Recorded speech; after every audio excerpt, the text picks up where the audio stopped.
A very good evening to all zero of you. You might have missed my previous stream because no one was watching it, but I, yeah, I guess it can be summed down to I forgot to turn my microphone on. Well, it was turned on, but it wasn't like configured correctly, so the entire stream was silent. So you will never hear the lovely H.P. Lovecraft stories named The Unnameable and Under the Pyramids, because, well, I don't feel like ever reading them again. um, as for what we'll be reading today, I was kind of done with the H.P. Lovecraft. I will return to it later, probably, but I just finished another book, and I felt like starting a new one.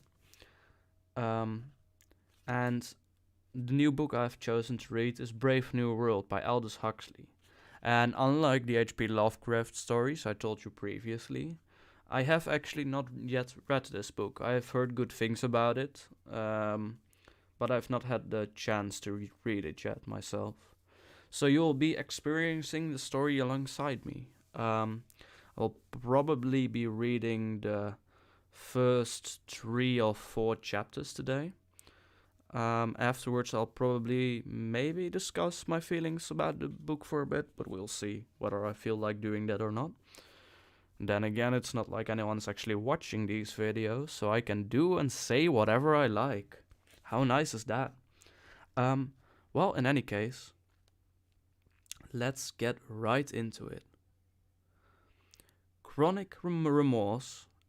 Let me preface this by saying that I will start by reading the foreword instead of going right into the story. Mostly to warm my voice a little bit, so the story should go nice and smoothly. Chronic remorse, as all the moralists agree, is a most undesirable sentiment. If you have behaved badly, repent, make what amends you can, and address yourself to the task of behaving better next time. On no account, brood over your wrongdoing. Rolling in the muck is not the best way of getting clean. Art also has its morality, and many of the rules of this morality are the same as, or at least analogous to, the rules of ordinary ethics. Remorse, for example, is as undesirable in relation to our bad art as it is in relation to our bad behavior. The badness should be hunted out, acknowledged, and, if possible, avoided in the future. To pore over the literary shortcomings of 20 years ago, to attempt to patch a faulty work into the perfection it missed at its first execution, to spend one's middle age in trying to mend the artistic sins committed and bequeathed by that different person who was oneself in youth, all this is surely vain and futile, and that is why this new brave new world is the same as the old one.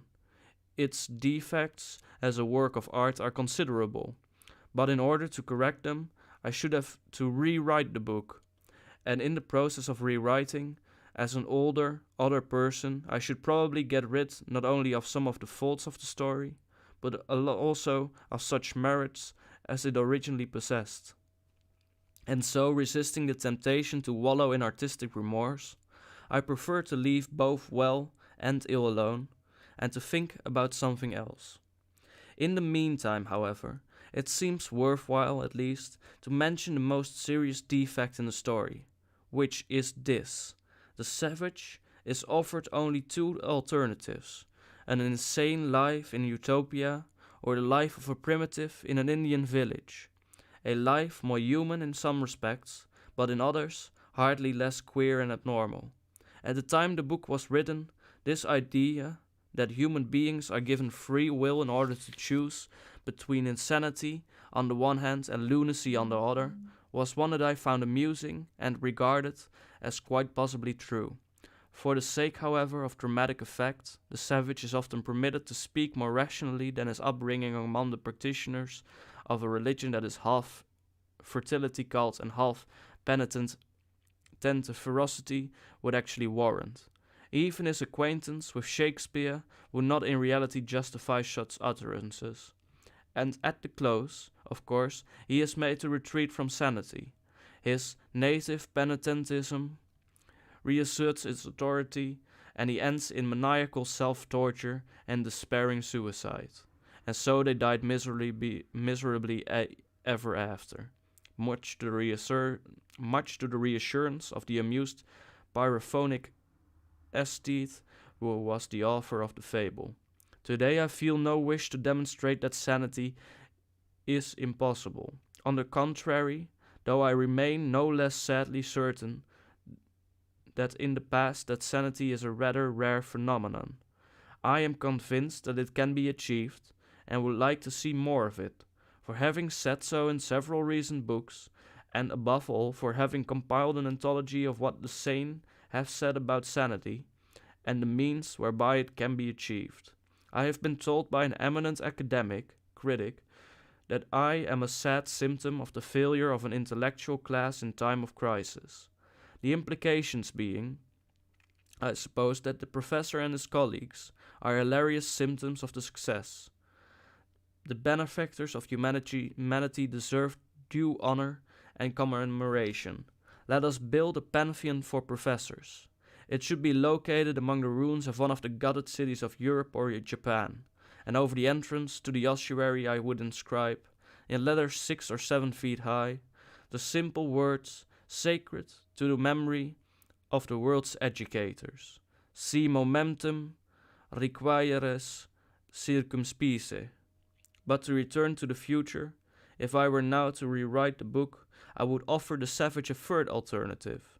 Between the utopian and the primitive haunts of his dilemma would lie the possibility of sanity, a possibility already actualized, to some extent in a community of exiles and refugees from the brave new world, living within the borders of the reservation.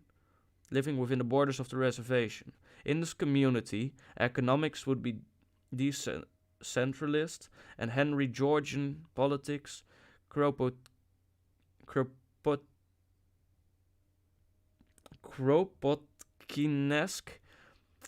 cooperative. Science and technology would be used as though, like the Sabbath, they had been made for man, not at the present and still more so in the brave new world, as though man were to be adapted and enslaved by them. Religion would be the conscious and intelligent pursuit of a man's final end. The unitive knowledge of the immanent Tao or Logos, the transcendent Godhead or Brahman, and the prevailing philosophy of life would be a kind of higher utilitarianism, in which the greatest happiness principle would be secondary to the final end principle, the first question to be asked and answered in every contingency of life being, how will this thought or action contribute to or interfere with the achievement, by me and the greatest possible number of other individuals, of man's final end. Brought up among the primitives, the savage, in this hypothetical new version of the book, would not be transported to Utopia until he had had the opportunity of learning something at first hand about the nature of a society composed of freely cooperating individuals, devoted to the pursuit of sanity. Thus altered, Brave New World would possess artistic, and, if it is permissible to use so large a word in connection with a work of fiction, a philosophical completeness, which in its present form it evidently lacks. But Brave New World is a book about the future, and, whatever its artistic or philosophical qualities, a book about the future can interest us only in its prophecies if its prophecies look as though they might conceivably come true. From our present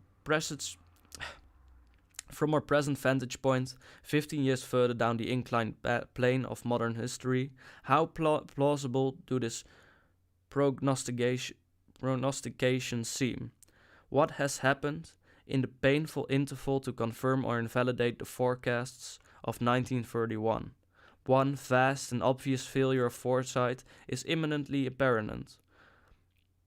Brave New World contains no reference to nuclear fission. That it does not is actually rather odd, for the possibilities of atomic energy had been a popular topic of conversation for years before the book was written. My old friend, Robert Nichols, had even written a successful play about the subject, and I recall that I myself had casually mentioned it in a novel published in the late 20s. So it seems, as I say, very odd that the rockets and helicopters of the 7th century of our fort should not have been powered by disintegrating nuclei. The oversight may not be excusable, but at least it can be easily explained. The theme of Brave New World is not the advancement of science as such. It is the advancement of science as it affects human individuals. The triumphs of physics, chemistry, and engineering are tacitly taken for granted. The only scientific advances to be specifically described are those involving the applications to human beings of the results of future research in biology, physiology, and psychology. It is only by means of the sciences of life that the quality of life can be radically changed. The sciences of matter can be applied in such a way that they will destroy life, or make the living of it impossibly complex and uncomfortable, but unless used as an instrument by the biologists and psychologists, they can do nothing to modify the natural forms and expressions of life itself. The release of atomic energy marks a great revolution in human history, but not, unless we blow ourselves to bits and so put an end to history, the final and most searching revolution. This really revolutionary revolution is to be achieved not in the external world, but in the souls and flesh of human beings. Living as he did in a revolutionary period, the Marquis de Sade very naturally made use of his theory of revolutions in order to rationalize his peculiar brand of insanity. Robespierre had achieved the most superficial kind of revolution, the political. Going a little deeper, Babeuf had attempted the economic revolution. Sade regarded himself as the apostle of the truly revolutionary revolution, beyond mere politics and economics. The revolution in individual men, women, and children, whose bodies were henceforward to become the common sexual property of all and whose minds were to be purged of all the natural decencies, all the laborious acquired inhibitions of traditional civilization. Between sadism and the really revolutionary revolution, there is, of course, no necessary or inevitable connection. Sade was a lunatic, and the more or less conscious goal of his revolution was universal chaos and destruction.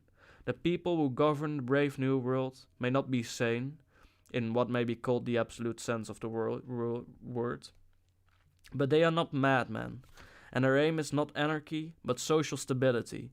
It is in order to achieve stability that they carry out, by scientific means, the ultimate, personal, really revolutionary revolution.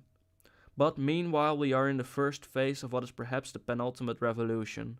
Its next phase may be atomic warfare, in which case we do not have to bother with prophecies about the future, but it is conceivable that we may have enough sense, if not to stop fighting altogether, at least to behave as rationally as did our 18th century's ancestors. The unimaginable horrors of the 30 Years'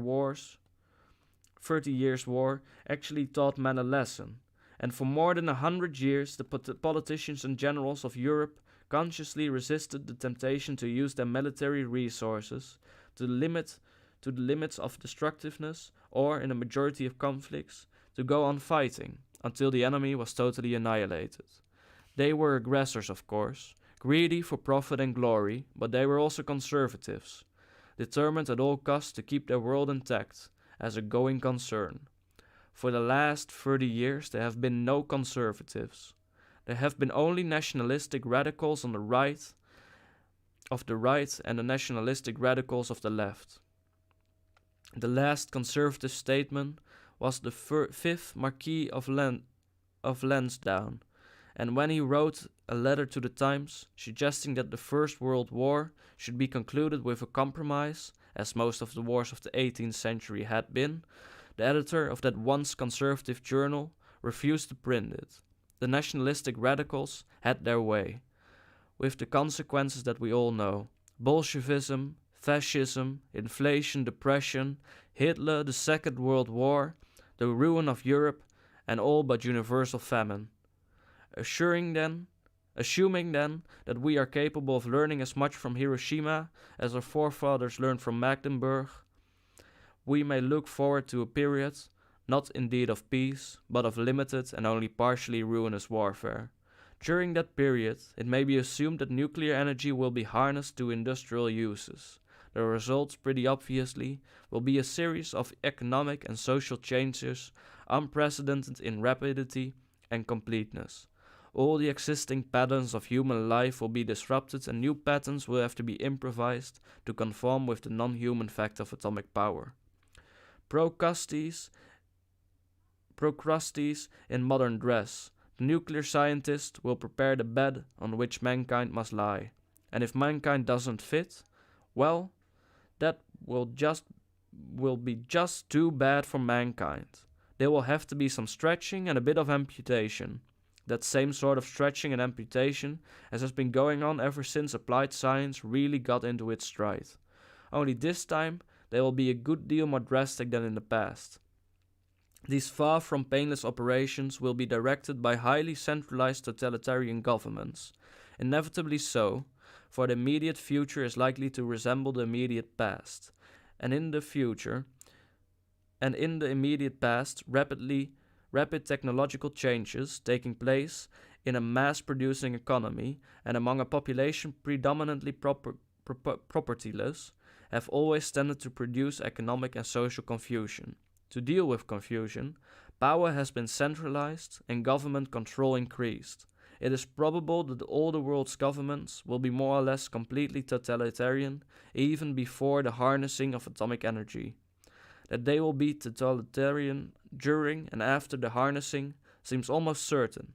Only a large-scale, popular movement towards decentralization and self-help can arrest the present tendency towards statism. At present there is no sign that such a movement will take place. There is, of course, no reason why the new totalitarianisms should resemble the old. Government by clubs and firing squads, by artificial famine, mass imprisonment and mass deportation, is not merely inhuman, nobody cares much about that nowadays, it is demonstrably inefficient, and in an age of advanced technology, inefficiency is the sin against the Holy Ghost. A real efficient totalitarian state would be one in which the all-powerful executive of political bosses and their army of managers control a population of slaves who do not have to be coerced, because they love their servitude. To make them love it is the task assigned. In present-day totalitarian states, to ministries of propaganda, newspaper editors, and school teachers, but their methods are still crude and unscientific. The old Jesuits boast that if they were given the schooling of the child, they could answer for the man's religious opinions, was a product of wishful thinking. And a modern pedagogue is probably rather less efficient at conditioning his pupils' reflexes than were the revered fathers who educated Voltaire. The greatest triumph of propaganda have been accomplished, not by doing something, but by refraining from doing. Great is the truth, but still greater, from a practical point of view, is silence about the truth. By simply not mentioning certain subjects, by lowering what Mr. Churchill calls an iron curtain between the masses, and such facts or arguments as the local political bosses regard as undesirable, totalitarian propagandists have influenced opinion much more efficiently than they could have done by the most eloquent denunciations, the most compelling of logical rebuttals. But silence is not enough. If persecution, liquidation, and other symptoms of social friction are to be avoided, the positive sides of propaganda must be made as effective as the negative. The most important Manhattan projects of the future will be vast government-sponsored inquiries into what the politicians and participating scientists will call the problem of happiness. In other words, the problem of making people love their servitude. Without economic security, the love of servitude cannot possibly come into existence. For the sake of brevity, I assume that the all-powerful executive and its managers will succeed in solving the problem of permanent security. But security tends very quickly to be taken for granted. Its achievement is merely a superficial, external revolution. The love of servitude cannot be established except as a result of a deep personal revolution in human minds and bodies. To bring about that revolution, we require, among others, the following discoveries and inventions. First, a greatly improved technique of suggestion. Through infant conditioning and later with the aid of drugs such as scopolamine. Second, a fully developed science of human differences, enabling government managers to assign any given individual to his or her proper place in the social and economical hierarchy. Round pegs and square holes tend to have dangerous thoughts about the social system and to infect others with their discontents. Third, since reality, however utopian, is something from which people feel the need of taking pretty frequent holidays, a substitute for alcohol and other narcotics, something at once less harmful and more pleasure-giving than gin or heroin.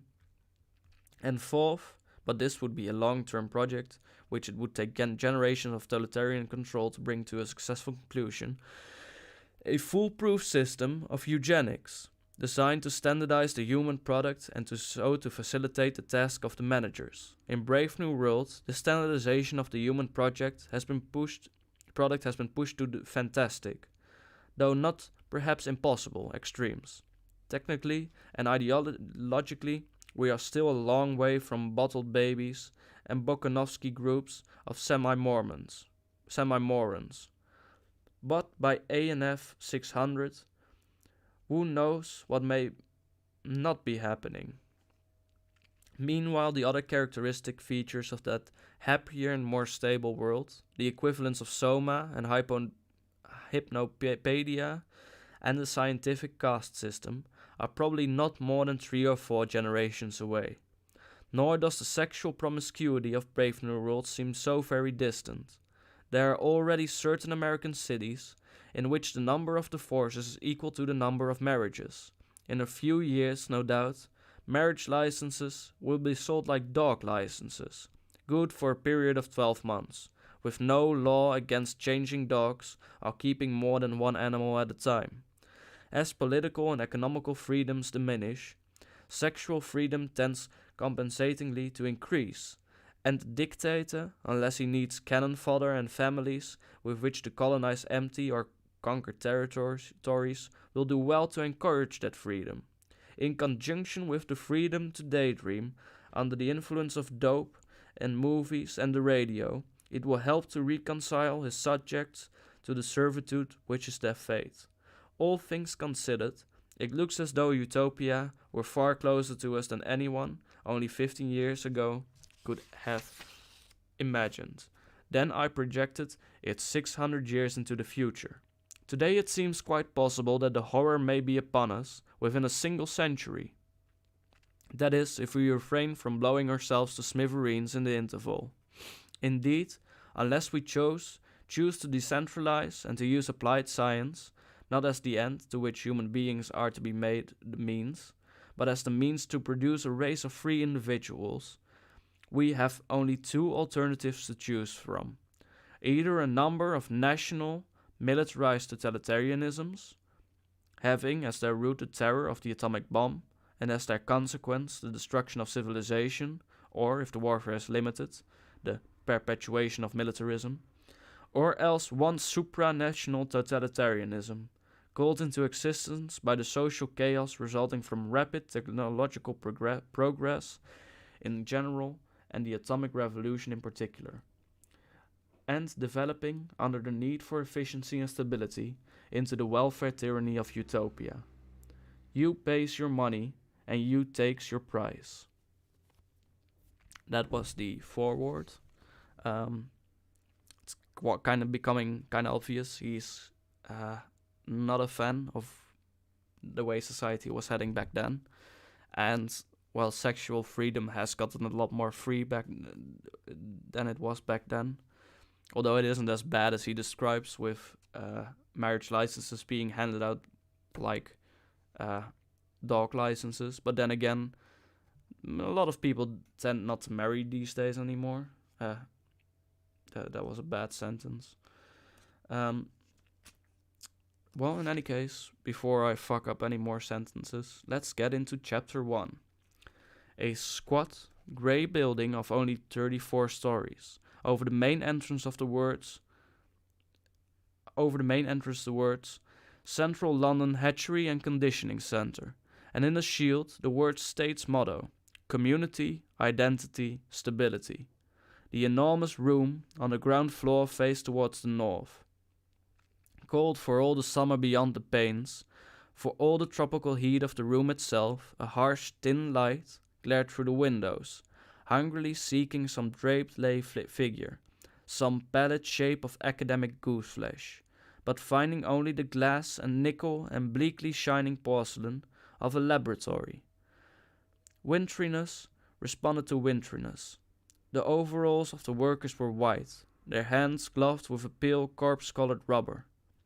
The light was frozen, dead, a ghost. Only from the yellow barrels of the microscopes did it borrow a certain rich and living substance, lying along the polished tubes like butter, streak after luscious streak in long recession down the work tables. And this, said the director, opening the door, is the fertilizing room. Bent over their instruments, 300 fertilizers were plunged, as the director of hatcheries and conditioning entered the room. In the scarcely breathing silence, the absent-minded, soliloquizing hum or whistle of absorbed concentration. A troop of newly arrived students, very young, pink and callow, followed nervously, rather abjectly, at the director's heels. Each of them carried a notebook, in which, whenever the great man spoke, he desperately scribbled. Straight from the horse's mouth. It was a rare privilege. The DHC of Central London always made a point of personally conducting his new students round the various departments. Just to give you a general idea, he would explain to them, for of course some sort of general idea they must have if they were to do their work intelligently, though as little of one, if they were to be good and happy members of society as possible. For particulars, as every one knows, make for virtue and happiness. Generalities are intellectually necessary evils, not philosophers but thread-sayers. Thread-sawyers and stamp collectors compose the backbone of society. Tomorrow, he would add, smiling at them with a slightly menacing geniality, you'll be settling down to serious work. You won't have time for generalities. Meanwhile it was a privilege, straight from the horse's mouth into the notebook. The boys scribbled like mad. Tall and rather thin but upright, the director advanced into the room. He had a long chin and a rather prominent teeth. Just covered, when he was not talking, by his full, floridly carved lips. Old, young, 30, 50, 55, it was hard to say. And, anyhow, the question didn't arise. In this year of stability, AF 632, it didn't occur to you to ask it. I shall begin at the beginning, said the DHC, and the more zealous students recorded his intentions in the notebooks. Begin at the beginning. These, he waved his hand, are the incubators, and opening an insulated door, he showed them racks upon racks of numbered test tubes, the week's supply of ova, kept, he explained, at blood heat, whereas the male gametes, and here he opened another door, they have to be kept at 35 instead of 37, full blood heat sterilizers. Full blood heat sterilizes. Rams wrapped in firmogene begets no lambs. Rams wrapped in firmogene begets no lambs. Still leaning against the incubators he gave them, while the pencil scurried illegibly across the pages, a brief description of the modern fertilizing process. Spoke first, of course, of its surgical introduction. The operation undergone voluntarily for the good of society, not to mention the fact that it carries a bonus amounting to 6 months' salaries.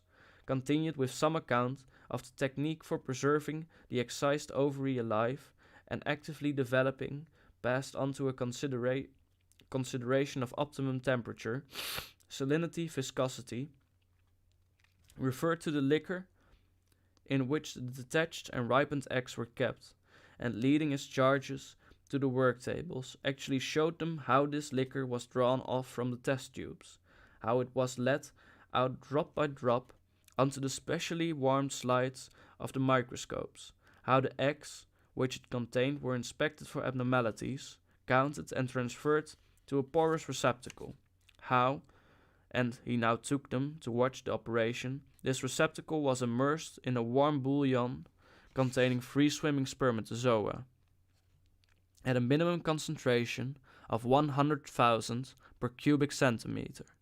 He insisted, and how, after 10 minutes, the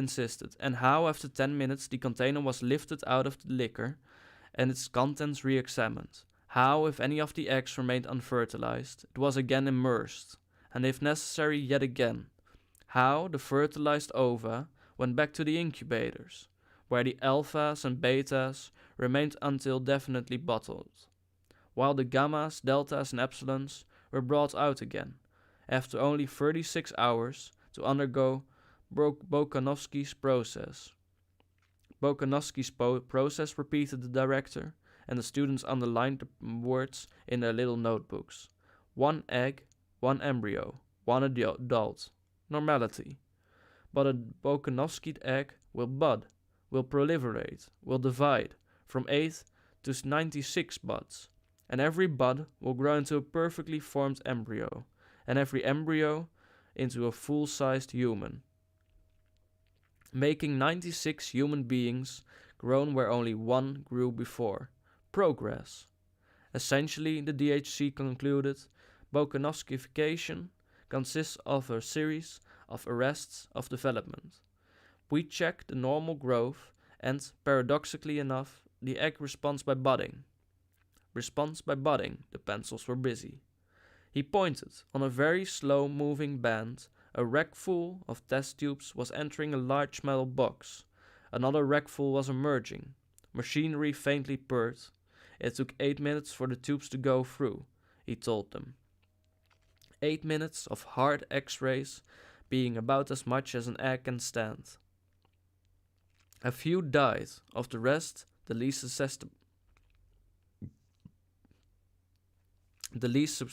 susceptible divided into 2. Most put out 4 buds, some 8. All were returned to the incubators, where the buds began to develop. Then, after 2 days, were suddenly chilled and checked. 2, 4, 8. The buds in their turn budded, and having budded, were dosed almost to death with alcohol. Consequently, blood burgeoned again, and having budded, bud out of bud out of bud, where thereafter, further arrests being generally fatal, left to develop in peace, by which time the original egg was in a fair way to becoming anything from 8 to 96 embryos. A prodigious improvement, you will agree, on nature. Identical twins, but not in piddling 2s and 3s, as the old 5e Paris days, when an egg would sometimes accidentally divide, actually by dozens, by scores at a time. Scores, the director repeated, and flung out his arms, as though he were distributing largesse. Scores! But one of the students was fool enough to ask where the advantage lay. My good boy, the director wheeled sharply round on him. Can't you see? Can't you see? He raised a hand. His expression was solemn. Bokanovsky's process is one of the major instruments of social stability. Major instruments of social stability. Standard men and women in uniform badges. The whole of a small factory staffed with the products of a single Bokanovsky egg. 96 identical twins working 96 identical machines. The voice was almost tremulous with enthusiasm. You really know where you are, for the first time in history. He quoted the planetary motto. Community, identity, stability. Grand words. If we could Bokanovskyify indefinitely, the whole problem would be solved. Solved by standard gammas, unvarying deltas, uniform epsilons, millions of identical twins. The principle of mass production at last applied to biology. But alas, the director shook his head, we can't Bokanovskyify indefinitely. 96 seemed to be the limit, 72 a good average. From the same ovary and with gametes of the same male to manufacture as many batches of identical twins as possible. That was the best, sadly a second best, that they could do. And even that was difficult, for in nature it takes 30 years for 200 eggs to reach maturity. But our process is to stabilize the population at this moment, here and now. Dribbling out twins over a quarter of a century, what would be the use of that? Obviously, no use at all. But Potsnap's technique had immensely accelerated the process of ripening. They could make sure of at least 150 mature eggs within 2 years. Fertilize and Bokanovskyify, in other words, multiply by 72, and you get an average of nearly 11,000 brothers and sisters in 150 batches of identical twins, all within 2 years of the same age. And in exceptional cases, we can make one ovary yield us over 15,000 adult individuals, beckoning to a fair-haired, ruddy young man who happened to be passing at the moment. Mr. Foster, he called. The ruddy young man approached. Can you tell us the record for a single ovary, Mr. Foster? 16,012 in this center, Mr. Foster replied, without hesitation. He spoke very quickly, had a vivacious blue eye, and took an evident pleasure in quoting figures. 16,012 in 189 batches of identical, but of course, they've done much better, he rattled on. And some of them, some of the tropical centers, Singapore has often produced over 16,500. And Mombasa has actually touched the 17,000 mark. But then they have unfair advantages. You should see the way a Negro ovary responds to pituitary. It's quite astonishing, when you're used to working with European material. Still, he added, with a laugh, but the light of combat was in his eyes, and the lift of his chin was challenging. Still, we mean to beat them if we can. I'm working on a wonderful Delta Minus ovary at this moment, only just 18 months old, over 12,700 children already, either decanted or an embryo, and still going strong. We'll beat them yet. That's the spirit I like, cried the director, and clapped Mr. Foster on the shoulder. Come along with us, and give these boys the benefit of your expert knowledge. Mr. Foster smiled modestly. With pleasure. They went. In the bottling room, all was harmonious bustle and ordered activity. Flaps of fresh sauce, peritoneum, ready cut to the proper size, came shooting up in little lifts from the organ store in the sub-basement. Whizzing and then click, the lift hatches flew open, the bottle liner had only to reach out a hand, take the flap, insert, smooth down, and before the lined bottle had had time to travel out of reach along the endless band, whiz, click, another flap of peritoneum had shot up from the depths, ready to be slipped into yet another bottle. The next of that slow, interminable procession on the band. Next to the liners stood the marticulators. The procession advanced. One by one, the eggs were transferred from the test tubes to the larger containers. Deftly, the peritoneal lining was slit.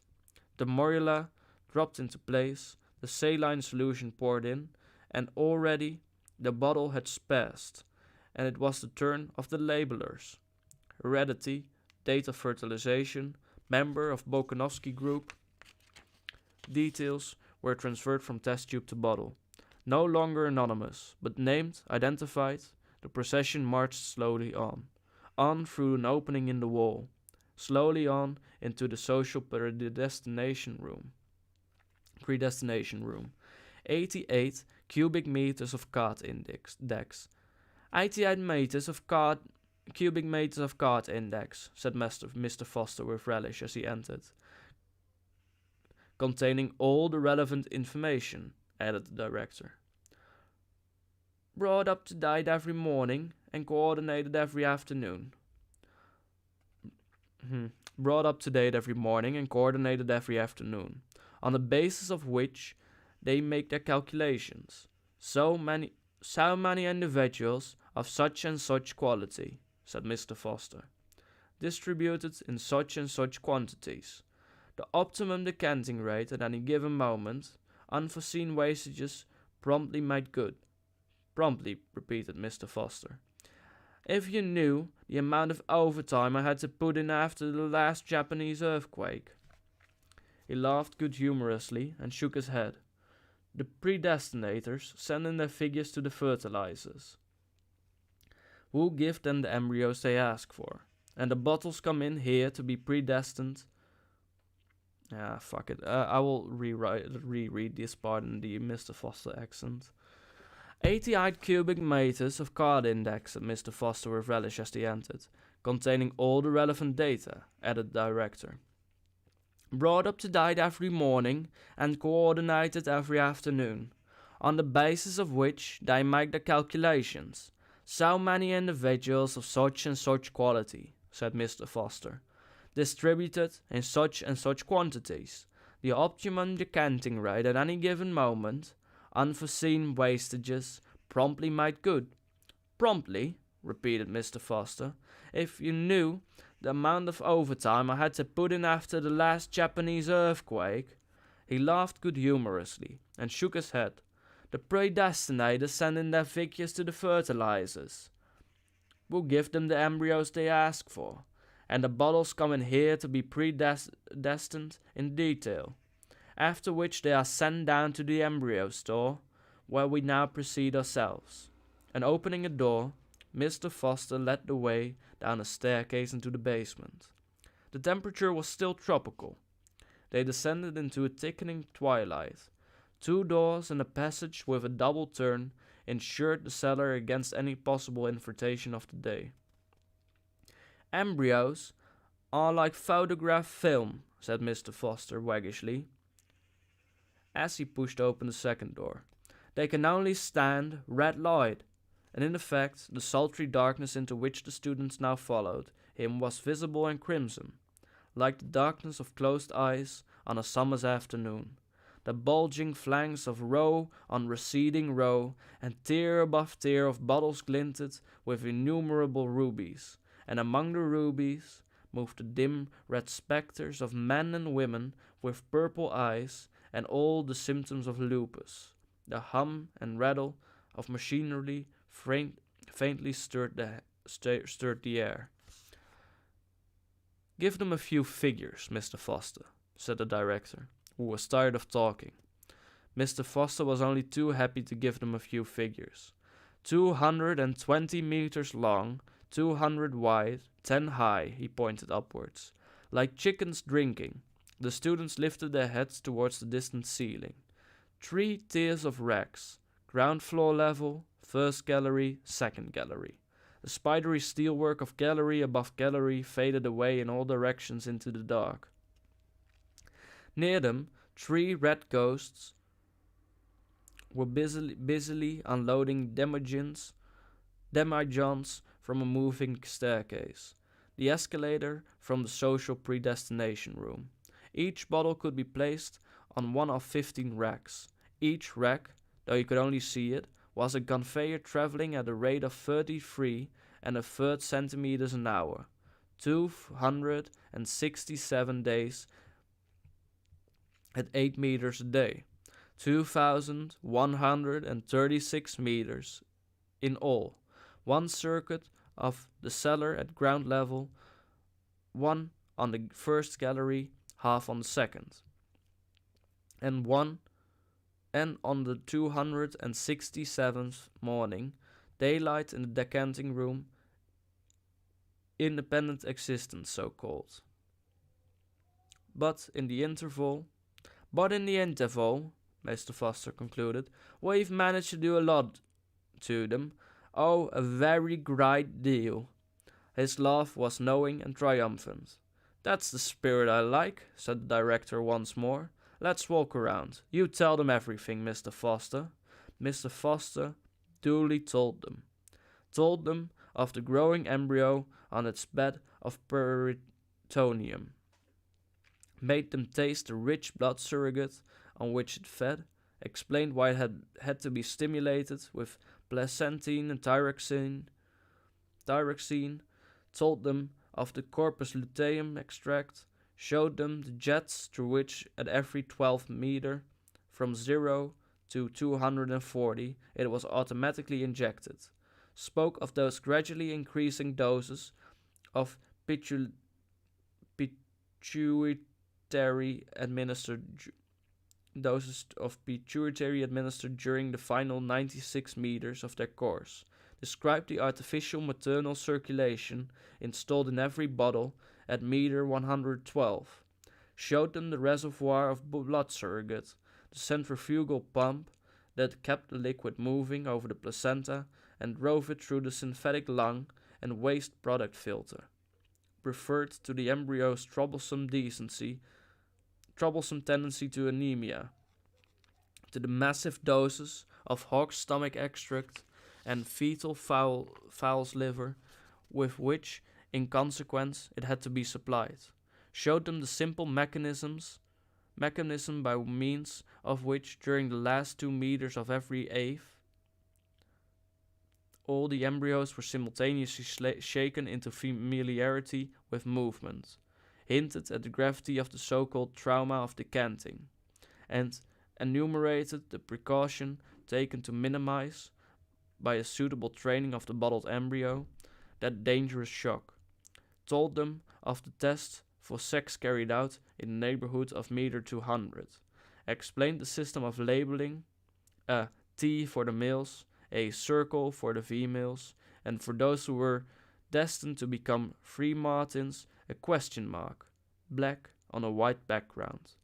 For of course, said Mr. Foster, in the vast majority of cases, fertility is merely a nuisance. 1 fertile ovary and 1,200. That would really be quite sufficient for our purposes. But we want to have a good choice, and of course one must always have an enormous margin of safety.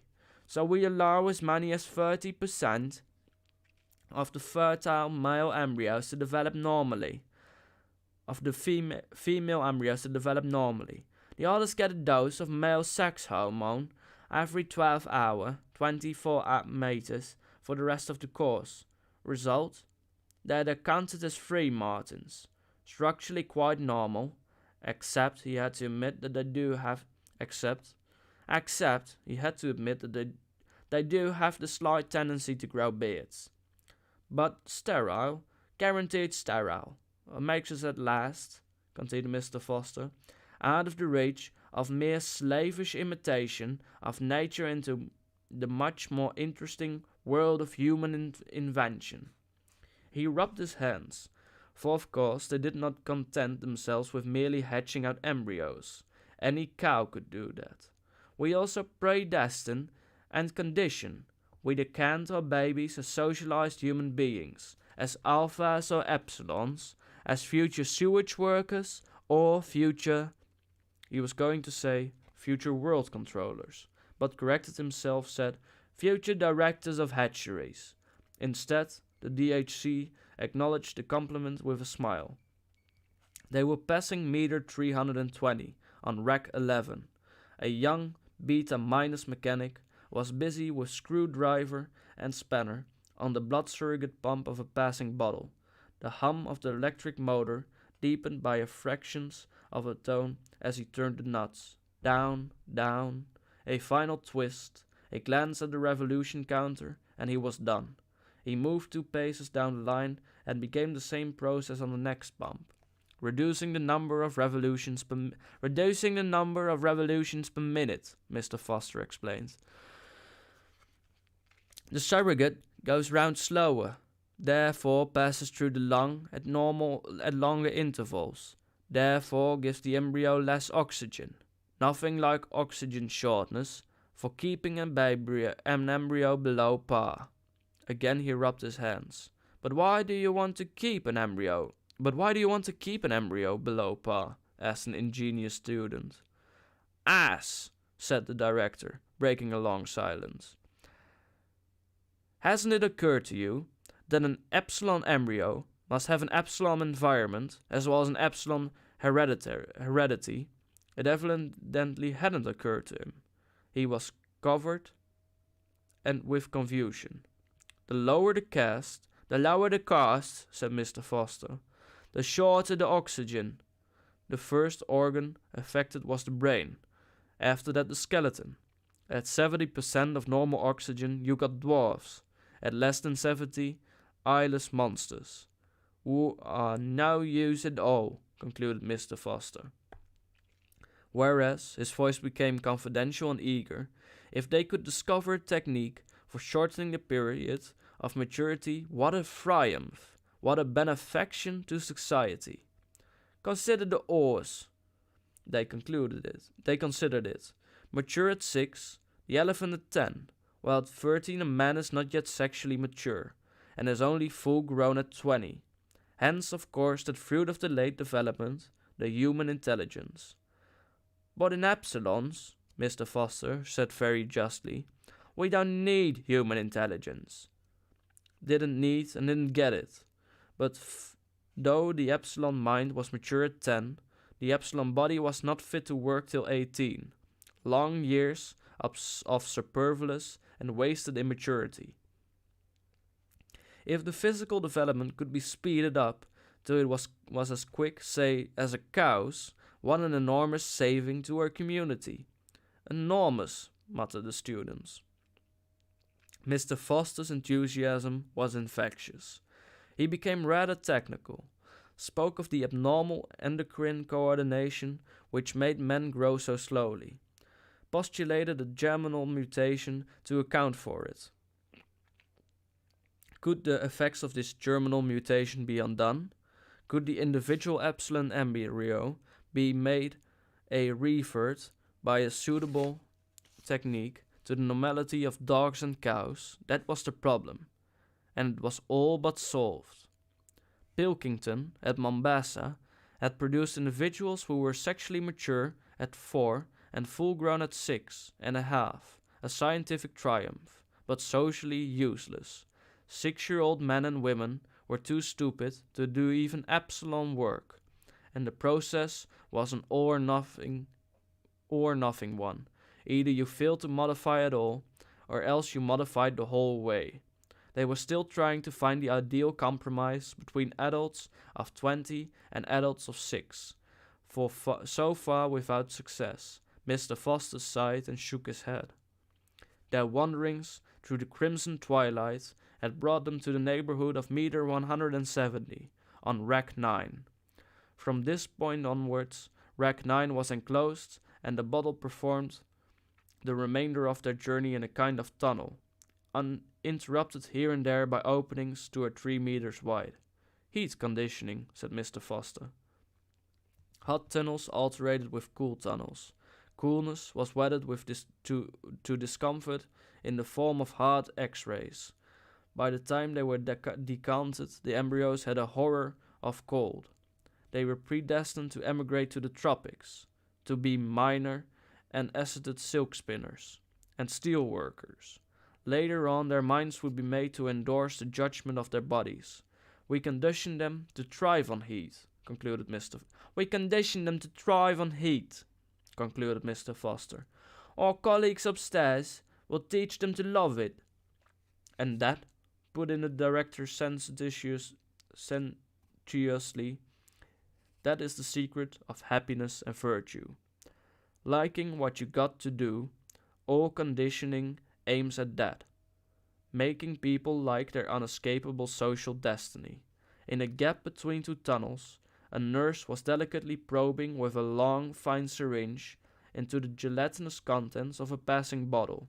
The students and their guides stood watching here for a few moments in silence. Well, Lelina, said Mr. Foster, when at last she withdrew the syringe and straightened herself up.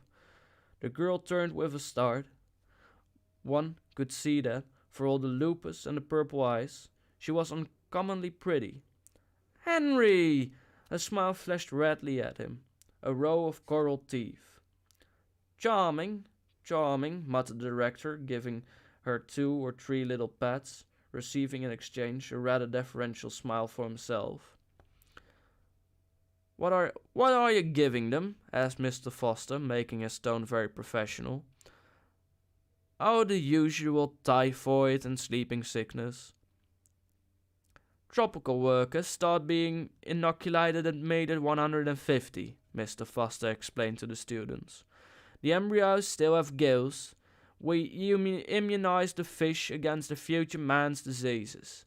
Then, turning back to Lenina, 10 to 5 on the roof this afternoon, he said. As usual. Charming, said the director once more, and with a final pat, moved away after the others. On Rack 10, rows of the next generation's chemical workers were being trained in the toleration of lead, caustic soda, tar, chlorine, the first of a batch of 250 embryonic rocket plane engineers was just past the 1100-meter rack on Rack 3. A special mechanism kept their containers in constant rotation to improve their sense of balance. Mr. Foster explained. Doing repairs on the outside of a rocket in mid-air is a ticklish job. We slacken off the circulation when they're right way up, so that they're half-starved, and double the flow of surrogate when they're upside down. They learn to associate topsy-turvydom with well-being. In fact, they're only truly happy when they're standing on their heads. And now, Mr. Foster went on, I'd like to show you some very interesting conditioning for Alpha Plus intellectuals. We have a big batch of them on Rack 5, first gallery level. He called the two boys who had started to go down to the ground floor. They're round about meter 900, he explained. You can't really do any useful intellectual conditioning till the fetuses have lost their tails. Follow me. But the director had looked at his watch. 10 to 3, he said. No time for the intellectual embryos, I'm afraid. We must go up to the nurseries before the children have finished their afternoon sleep. Mr. Foster was disappointed. At least one glance at the decanting room, he pleaded. Very well, then. The director smiled indulgently. Just one glance. Okay, chapter 2. Mr. Foster was left in the decanting room. The DHC and his students stepped into the nearest lift and were carried up to the 5th floor. Infant nurseries, neo-Pavlovian conditioning rooms, announced the notice board. The director opened the door. They were in a large, bare room, very bright and sunny.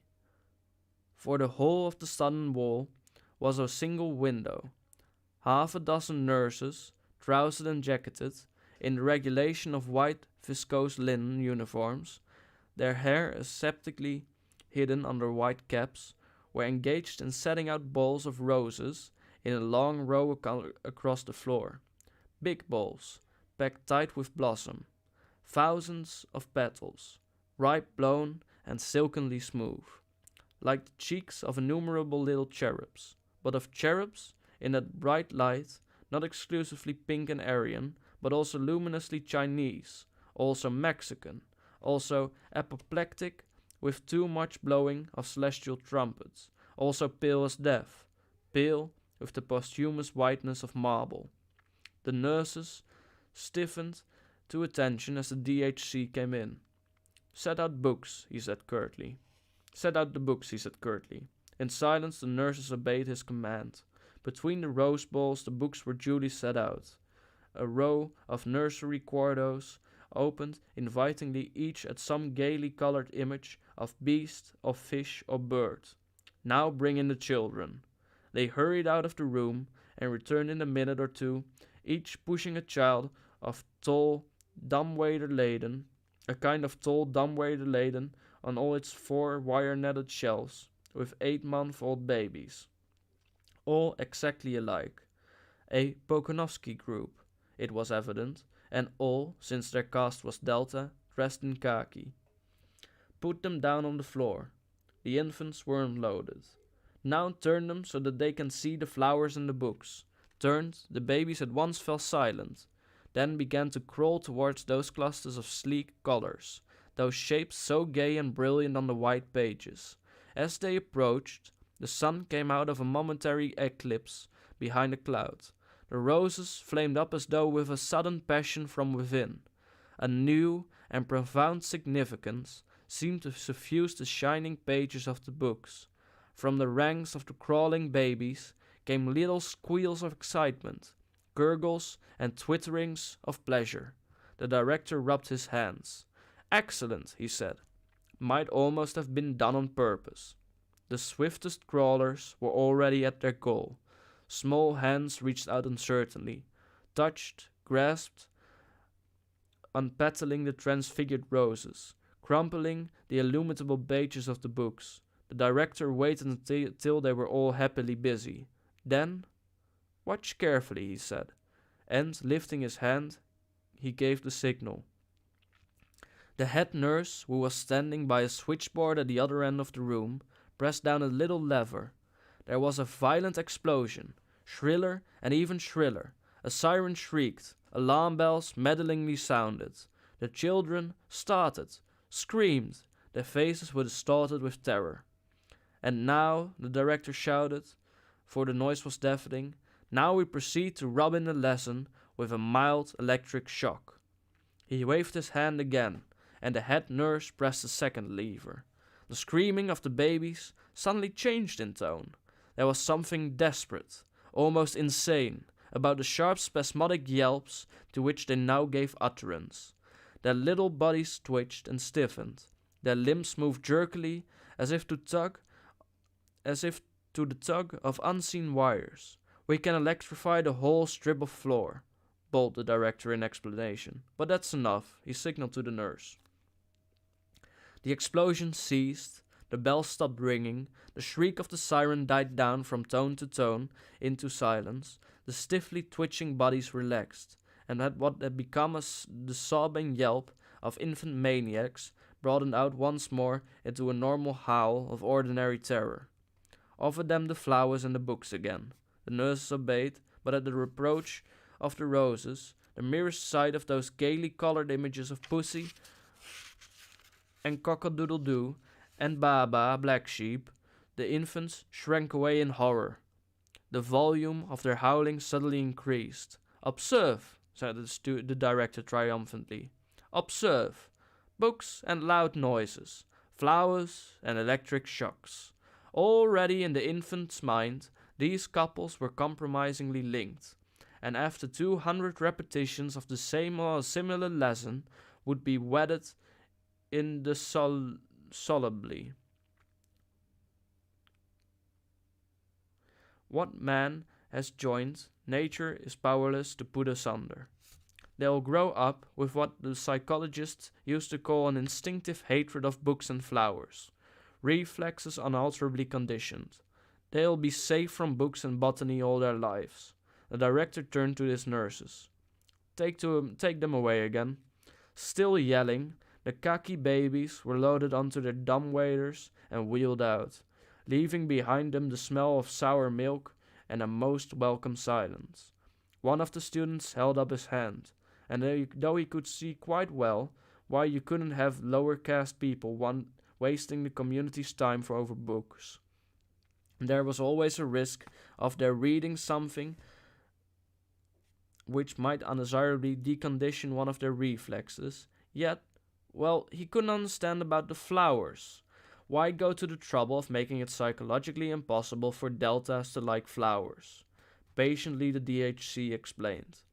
If the children were made to scream at the sight of a rose, that was on grounds of a high economic policy.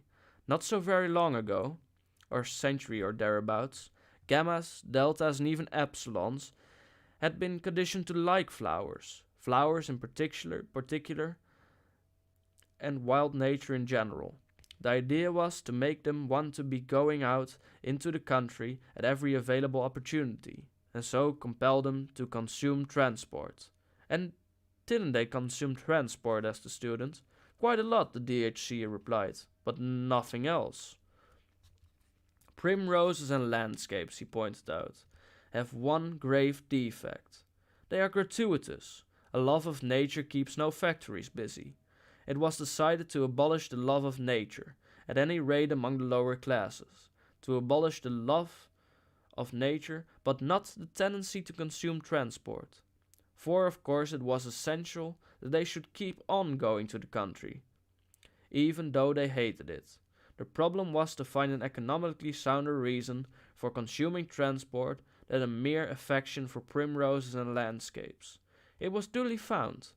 We conditioned the masses to hate the country, concluded the director, but simultaneously we conditioned them to love all country sports. At the same time, we see to it that all country sports shall entail the use of elaborate apparatus, so that they consume manufactured articles as well as transport. Hence those electric shocks. I see, said the student, and was silent, lost in admiration.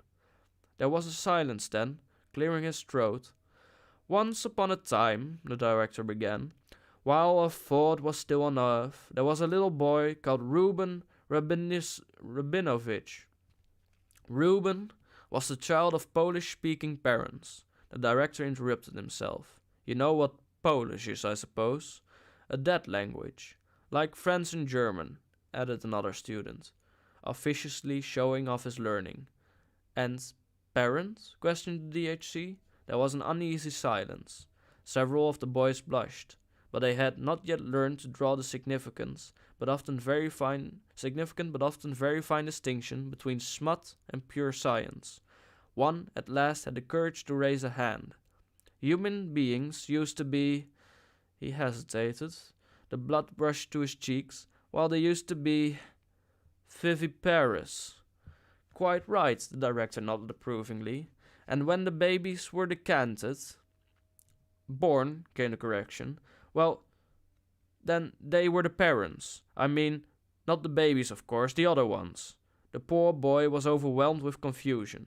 In brief, the director summed up, the parents were the father and the mother. The smut that was really science fell with a crash into the boy's eye, avoiding silence. Mother, he repeated loudly, rubbing in the science, and leaning back in his chair. These, he said gravely, are unpleasant facts, I know it. But then most historical facts are unpleasant. He returned to little Reuben. To little Reuben, in whose room, one evening by an oversight, his father and mother, crash, crash, happened to leave the radio turned on. For you must remember that in those days of gross viviparous reproduction, children were always brought up by their parents, and not in state conditioning centers. While the child was asleep, A broadcast program from London suddenly started to come through, and the next morning, to the astonishment of his crash and crash, the more daring of the boys ventured to grin at one another. Little Reuben woke up repeating word for word a long lecture by that curious old writer, one of the very few whose works have been permitted to come down to us, George Bernard Shaw, who was speaking according to a well-authenticated tradition about his own genius. To little Reuben's wink and snigger, this lecture was, of course, perfectly incomprehensible, and imagining that a child had suddenly gone mad, they sent for a doctor. He fortunately understood English, recognized the discourse that which Shaw had broadcasted the previous evening, realized the significance of what had happened, and sent a letter to the medical press about it. The principle of sleep teaching, or hypnopedia, had been discovered.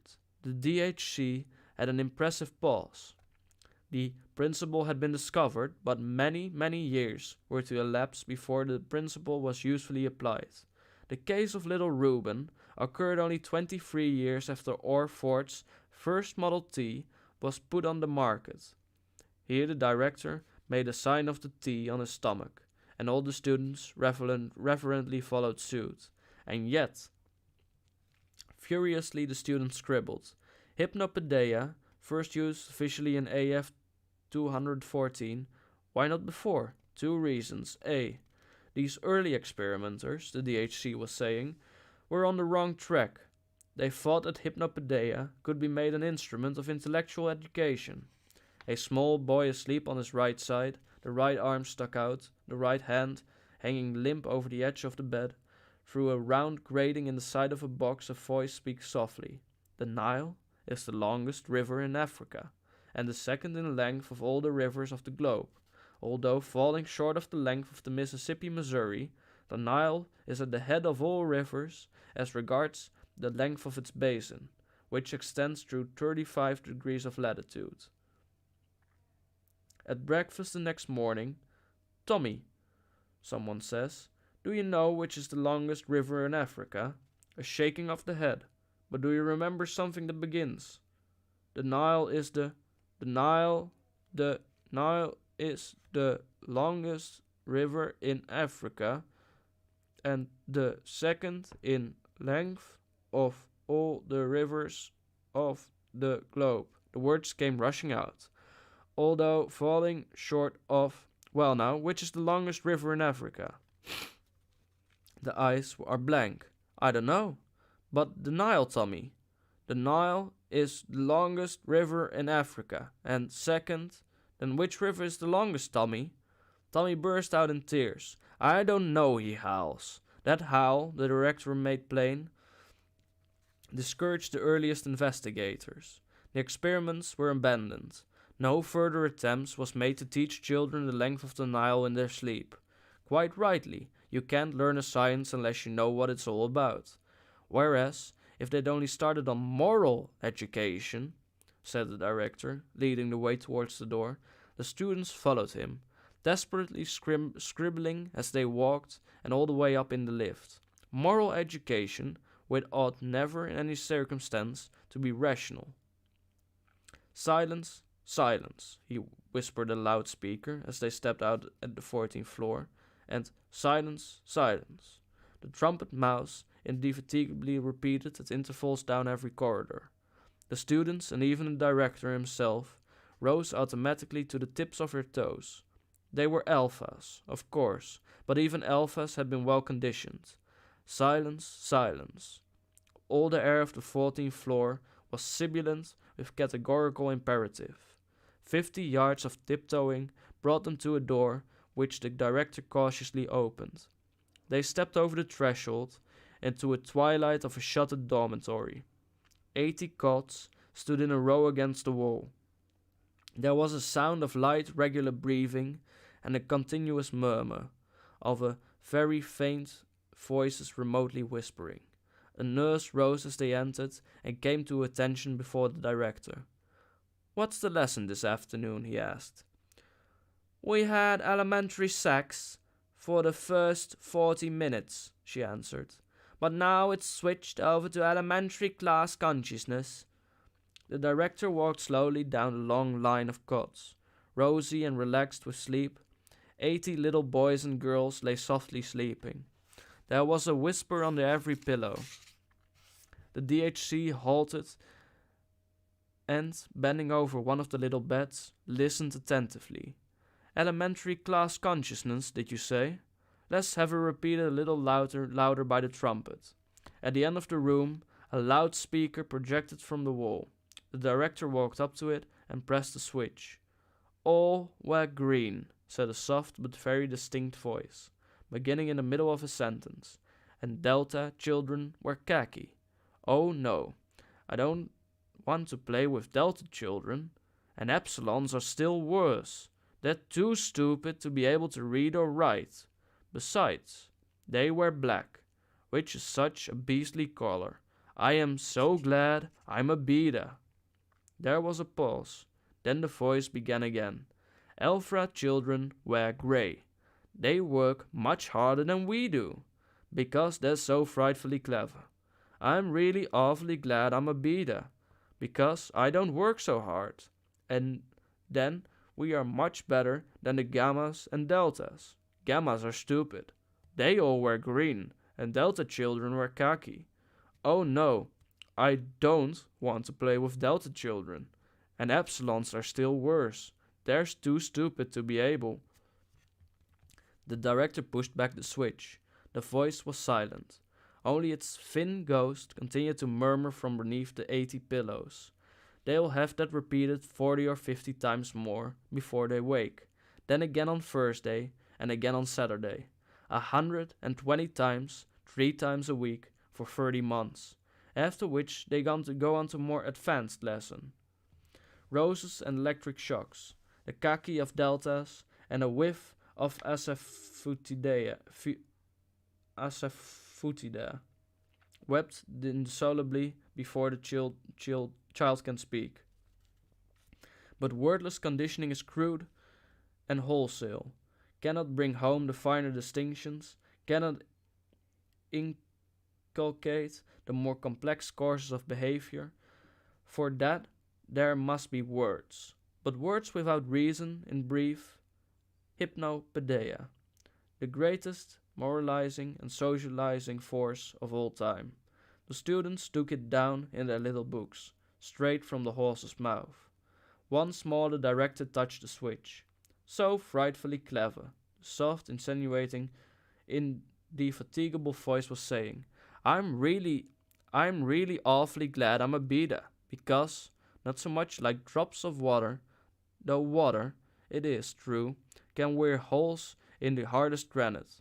Rather drops of liquid sealing wax, drops that adhere, encrust, incorporate themselves with what they fall on, till finally the rock is all one scarlet blob, till at last the child's mind is these suggestions, and the sum of the suggestions is the child's mind, and not the child's mind only, the adult's mind too, all his life long, the minds that judge and desire and decide, made up of these suggestions. But all these suggestions are our suggestions." The director almost shouted in his triumph. "Suggestions from the state," he banged the nearest table. "It therefore follows," a noise made him turn round. "Oh, Ford," he said in another tone, "I've gone and woken the children."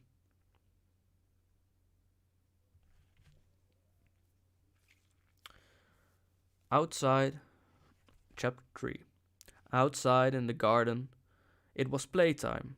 Naked in the warm June sunshine, 600 or 700 little boys and girls were running with shrill yells over the lawns, or playing ball games, or squatting silently in twos and threes among the flowering shrubs. The roses were in bloom. 2 nightingales soliloquized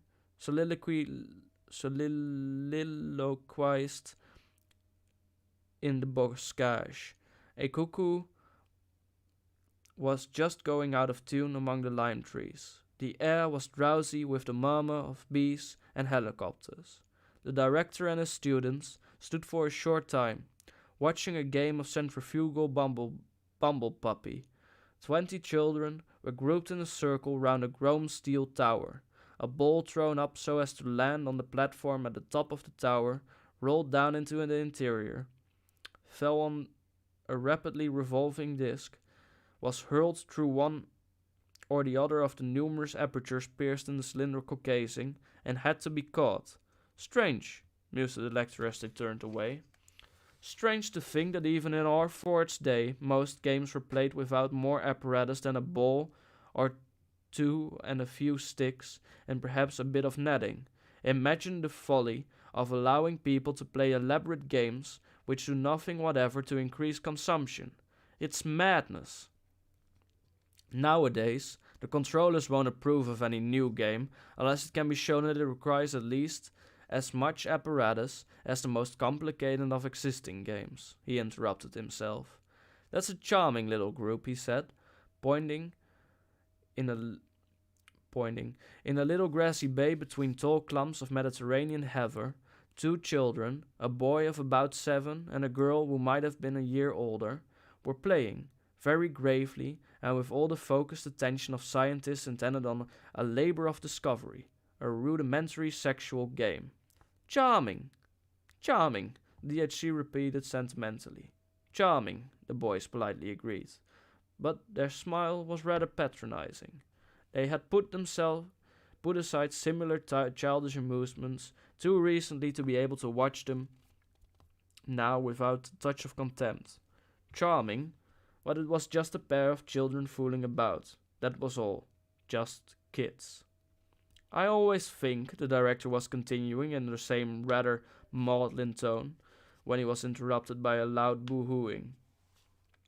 From a neighboring shrubbery emerged a nurse, leading by the hand a small boy, who howled as he went. An anxious-looking little girl tottered at her feet. "What's the matter?" asked the director. The nurse shrugged her shoulders. "Nothing much," she answered. "It's just that this little boy seems rather reluctant to join in the ordinary erotic play. I'd noticed it once or twice before, and now again today. He started yelling just now." "Honestly," put in the anxious-looking little girl, "I didn't mean to hurt him or anything. Honestly." "Of course you didn't, dear," said the nurse reassuringly, and so she went on, turned back to the director. "I'm taking him in to see the assistant superintendent of psychology, just to see if anything's at all abnormal." "Quite right," said the director. "Take him in. You stay here, little girl," he added as the nurse moved away with her still howling charge. "What's your name?" "Polly Trotsky." "And a very good name, too," said the director. "Run away now, and see if you can find some other little boy to play with." The child scampered off into the bushes and was lost to sight. "Exquisite little creature," said the director, looking after her. Then, turning to his students, "What I'm going to tell you now," he said, "may sound incredible. But then, where you're not accustomed to history, most facts about the past do sound incredible." He let out the amazing truth.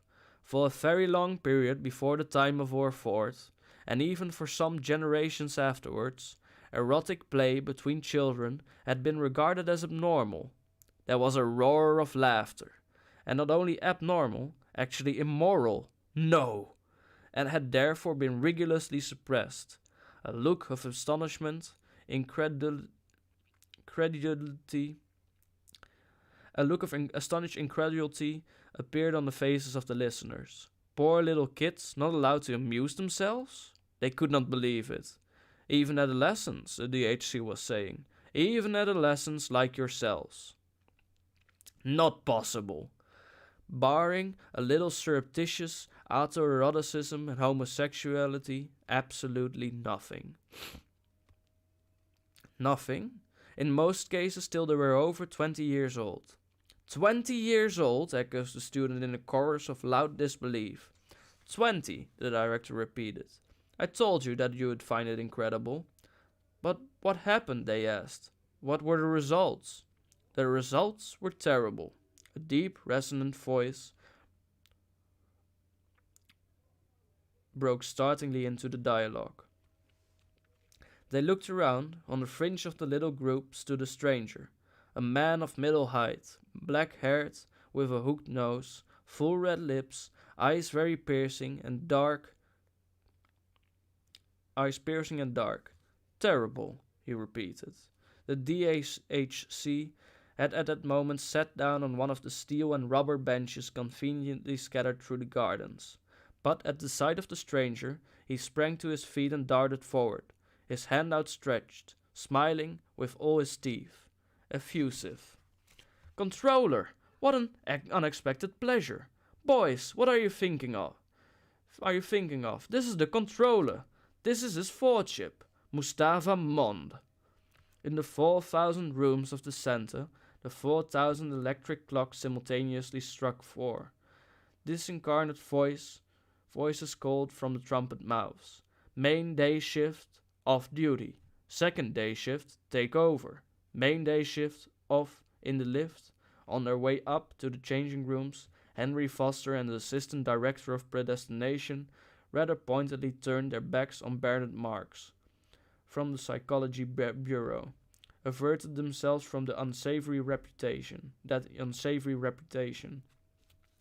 The faint hum and rattle of machinery still stirred the crimson air in the embryo store. Shifts might come and go. One lupus-colored face gave place to another, majestically, and for even the conveyors crept forward with their load of future men and women. Lenina Crone walked briskly towards the door. His fortship Mustafa Mond. The eyes of the saluting students almost popped out of their heads. Mustafa Mond, the resident controller for Western Europe. One of the 10 world controllers. One of the 10, and he sat down on the bench with the DHC. He was going to stay. To stay! And actually talk to them. Straight from the horse's mouth. Straight from the mouth of Ford himself. 2 shrimp-brown children emerged from a neighboring shrubbery, stared at them for a moment with large, astonished eyes, then returned to their amusement among the leaves. You all remember, said the controller in his strong, deep voice. You all remember, I suppose, that beautiful and inspired saying of our thoughts, history is bunk. History, he repeated slowly, is bunk. He waved his hand, and it was as though, with an invisible feather whisk, he had brushed away a little dust, and the dust was Harappa, was Ur of the Chaldees, some spider webs, and they were Thebes and Babylon, and Knossos and Mycenae. Whisk, whisk, and there was Odysseus. Where was Job? Where were Jupiter and Gautama and Jesus? Whisk, and those specks of antique dirt called Athens and Rome, Jerusalem and the Middle Kingdom, all were gone. Whisk, the place where Italy had been was empty. Whisk, the cathedrals. Whisk, whisk, King Lear and the thoughts of Pascal. Whisk, passion. Whisk, requiem. Whisk, symphony. Whisk. Going to the Feelies this evening, Henry, inquired the assistant predestinator. I heard a new one at the Alhambra is first rate. There's a love scene on a bearskin rug. They say it's marvelous. Every hair of the bear reproduced. The most amazing textual effects. That's why you brought no history, the controller was saying. But now the time has come. The DHC looked at him nervously. There were those strange rumors of old forbidden books hidden in a safe in the controller's study. Bibles, poetry, Ford knew what. Mustafa Mond intercepted his anxious glance, and the corners of his red lips twitched ironically. It's all right, director, he said in a tone of faint derision. I won't corrupt them. The DHC was overwhelmed with confusion. Those who feel themselves despised do well to look despising. The smile on burdened Marx's face was contemptuous. Every hair on the bear indeed. I shall make a point of going, said Henry Foster. I shall make a point of going, said Henry Foster. Mustafa Mond leaned forward, shook a finger at them. Just to realize it, he said, and his voice sent a strange thrill quivering along their diaphragms. Try to realize what it was like to have a viviparous mother. That smutty word again, but none of them dreamed, this time, of smiling. Try to imagine what living with one's family meant. They tried, but obviously without the smallest success. And do you know what a home was? They shook their heads. From her dim, crimson cellar, Lenina Crow shot up 17 stories, turned to the right as she stepped out of the lift, walked down a long corridor, and opening a door marked girls' dressing room, plunged into a deafening chaos of arms and bosoms and underclothing. Torrents of hot water were splashing into or gurgling out of 100 baths, rumbling and hissing. 80 vibro-vacuum massage machines were simultaneously kneading and sucking the ferment sunburned flesh of 80 superb female specimens. Everyone was talking at the top of her voice. A synthetic music machine was wobbling out a super cornet solo. "Hello, Fanny," said Lena to the young woman who had the pegs and locker next to her. Fanny worked in the bottling room, and her surname was also Crone, but as the 2,000 million inhabitants of the planet had only 10,000 names between them, the coincidence was not particularly surprising. Lenina pulled at her zippers, downwards, on the jacket, downwards, with a double-handed gesture, at the two that held trousers, downwards again to loosen her undergarment.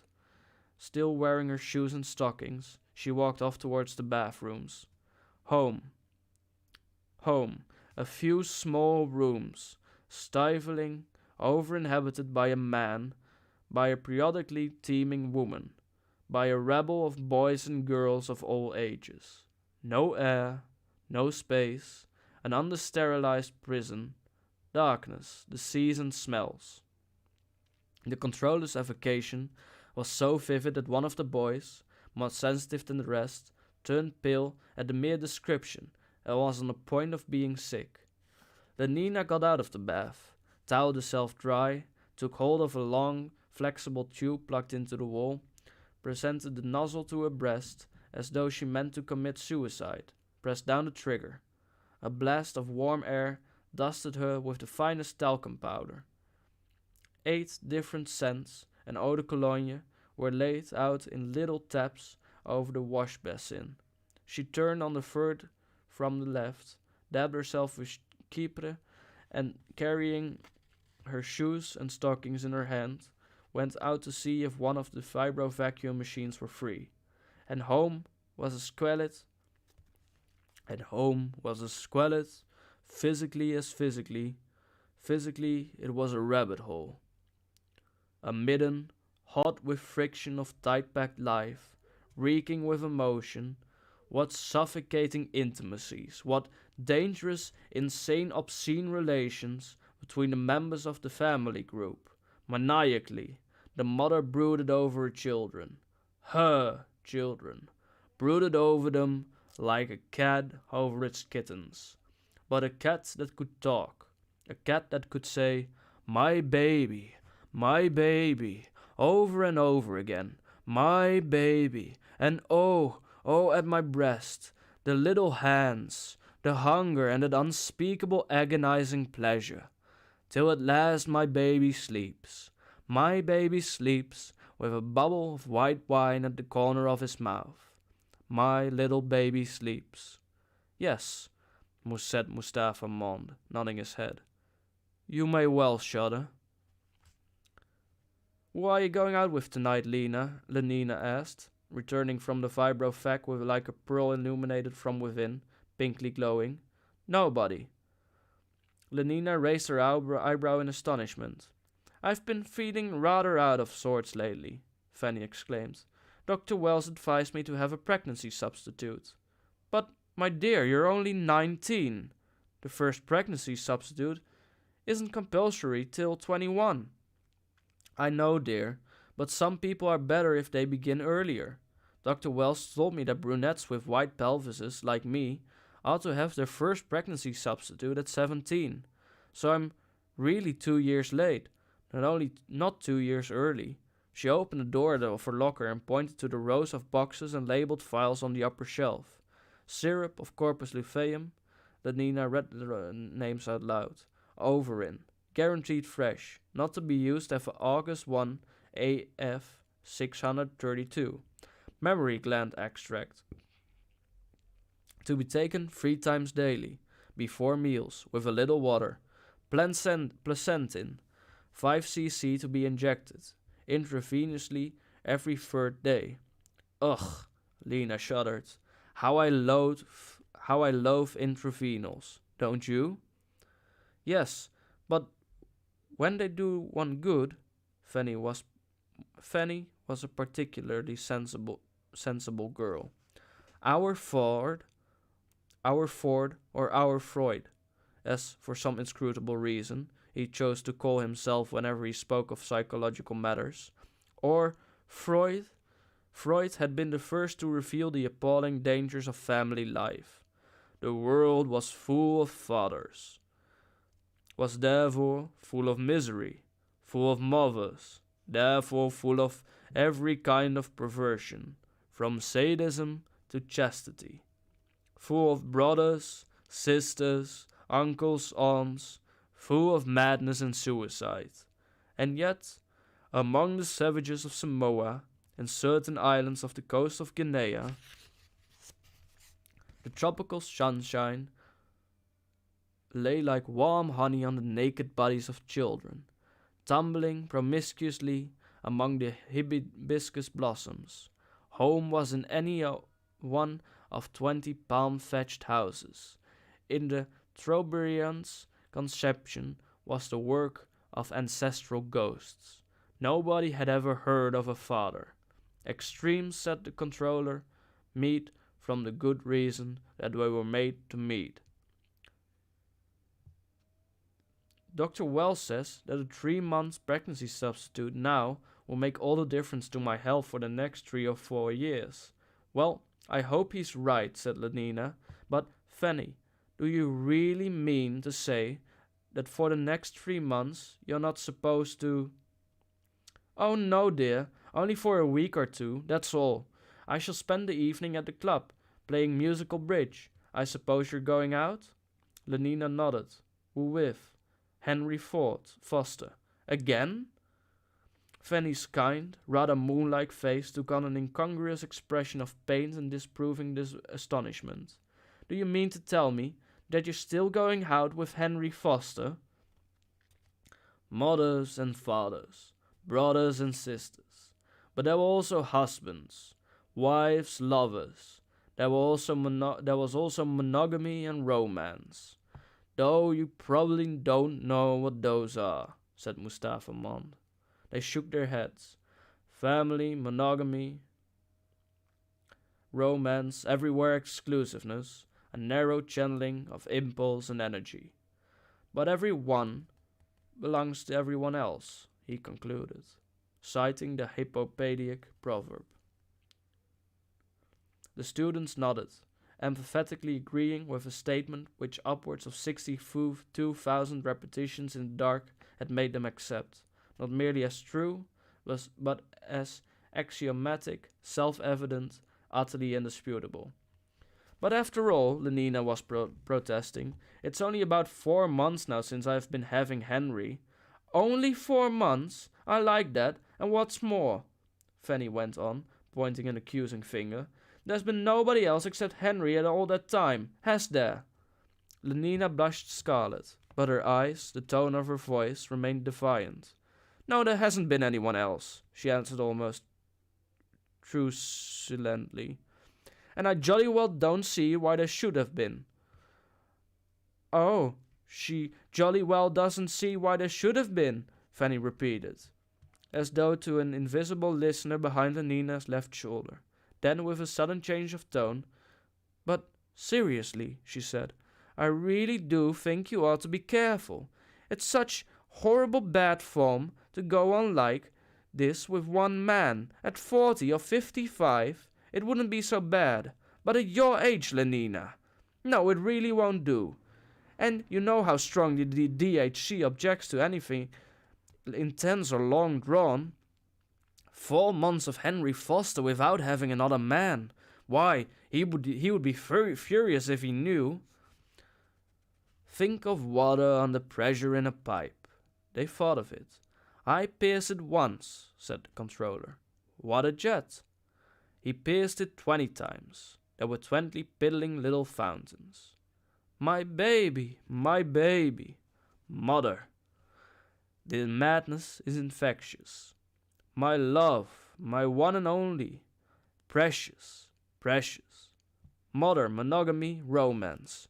High spurts the fountain. Fierce and foamy the wild jet. The urge has but a single outlet. My love, my baby. No wonder these poor pre-moderns were mad and wicked and miserable. Their worlds didn't allow them to make things easily. Didn't allow them to be sane, virtuous, happy. What with mothers and lovers? What with the prohibition they were not conditioned to obey? What with the temptations and the lonely remorse? What with all the diseases and the endless isolating pain? What with the uncertainties and the poverty? They were forced to feel strongly, and feeling strongly, and strongly, what was more, in solitude and hopelessly individual isolation, how could they be stable? Of course there is no need to give him up. Have somebody else from time to time, that's all. He has other girls, doesn't he? Lenina admitted it. Of course he does. Trust Henry Ford to be the perfect gentleman, always correct. And then there's the director to think of. You know what a stickler. Nodding. He patted me on the behind this afternoon, said Lenina. There, you see. That shows what he stands for. The strictest conventionality. Stability, said the controller. Stability. No civilization without social stability. No social stability without individual stability. His voice was a trumpet. Listening, they felt larger, warmer. The machine turns, and must keep on turning forever. It is death if it stands still. 1,000 millions scrambled the crust of the earth. The wheels began to turn. In 150 years, there were 2,000 millions. Stop all the wheels. In 150 weeks, there are once more only 1,000 millions. 1,000 men and women have starved to death. Wheels must turn steadily, but cannot turn untended. There must be men to tend them, men as steady as the wheels upon their axles, sane men, obedient men, stable in contentment, crying, my baby, my mother, my only love, groaning, my sin, my terrible God, screaming with pain, muttering with fever, bemoaning old age and poverty. How can they tend the wheels? And if they cannot tend the wheels, the corpses of 1,000 men and women would be hard to bury or burn. And after all, Fanny's tone was coaxing. It's not as though there were anything painful or disagreeable about having 1 or 2 men besides Henry, and seeing that you ought to be a little more promiscuous. Stability, insisted the controller. Stability, the primal and the ultimate need. Stability, Hence all this. With a wave of his hand, he indicated the gardens, the huge building of the conditioning center, the naked children, furtive in the undergrowth or running across the lawns. Lelina shook her head. Somehow, she mused, I hadn't been feeling quite very keen on promiscuity lately. There are times when one doesn't. Haven't you found that too, Fanny? Fanny nodded her sympathy and understanding. But once got to make the effort, she said sententiously. One's got to play the game, after all. Everyone belongs to everyone else. Yes, everyone belongs to everyone else, Lenina repeated slowly, and sighing, was silent for a moment, then taking Fanny's hand, gave it a little squeeze. You're quite right, Fanny, as usual. I'll make the effort. Impulse arrested spills over, and flood is feeling. The flood is passion. The flood is even madness. It depends on the force of the current, the height and strength of the barrier. The unchecked stream flows smoothly down its appropriate channels into a calm well-being. The embryo is hungry, day in, day out. The blood surrogate, pump unceasingly, turns its 800 revolutions a minute. The decadent infant howls. At once the nurse appears with a bottle of external secretion. Feeling lurks in that interval of time between desire and its consummation. Shorter that interval, break down all those old unnecessary barriers. Fortunate boys, said the controller. No pains have been spared to make your lives emotionally easy, to preserve you, so far as that is possible, from having emotions at all. Thoughts in his liver, muttered the DHC. All's well with the world. Lenina Crone, said Henry Foster, echoing the existent predestinator's question as he zipped up his trousers. She's a splendid girl, wonderfully pneumatic. I'm surprised you haven't met her. You haven't had her. I can't think how it is I haven't, said the assistant predestinator. I certainly will at the first opportunity. From his place on the opposite side of the changing room aisle, Bernard Marks overheard what they were saying and turned pale. And to tell the truth, said Lenina, I'm beginning to get just a tiny bit bored with nothing but Henry every day. She pulled on her left stocking. Do you know Bernard Marks? She asked in a tone whose excessive casualness was evidently forced. Fanny looked startled. You don't mean to say... Why not? Bernard's an Alpha Plus. Besides, he asked me to go to one of the Savage reservations with him. I've always wanted to see a Savage reservation. But his reputation? What do I care about his reputation? They say he doesn't like obstacle golf. They say, mocked Lenina. And then he spends most of his time by himself. Alone. There was a horror in Fanny's voice. Well, he won't be alone when he's with me. And anyhow, why are people so beastly to him? I think he's rather sweet. She smiled to herself. How absurdly shy he had been. Frightened almost. As though she were a world controller and he a gamma-minus machine minder. Consider your own lives, said Mustafa Mond. Has any of you ever encountered an insurmountable obstacle? The question was answered by a negative silence. Has any of you been compelled to live through a long time interval between the consciousness of a desire and its fulfillment? Well, began one of the boys and hesitated. Speak up, said the DHC. Don't keep his lordship waiting. I once had to wait nearly 4 weeks before a girl I wanted would let me have her. And you felt a strong emotion in consequence. Horrible. Horrible precisely, said the controller. Our ancestors were so stupid and short-sighted that when the first reformers came along and offered to deliver them from those horrible emotions, they wouldn't have anything to do with them. Talking about her as though she were a bit of meat Bernard ground his teeth. Have her here, have her there, like mutton, degrading her to so much mutton. She said she'd think it over. She said she'd give me an answer this week. Oh, Ford, Ford, Ford. He would have liked to go up to them and hit them in the face. Hard, again and again. Yes, I really do advise you to try her. Yes, I really do advise you to try her, Henry Ford was saying.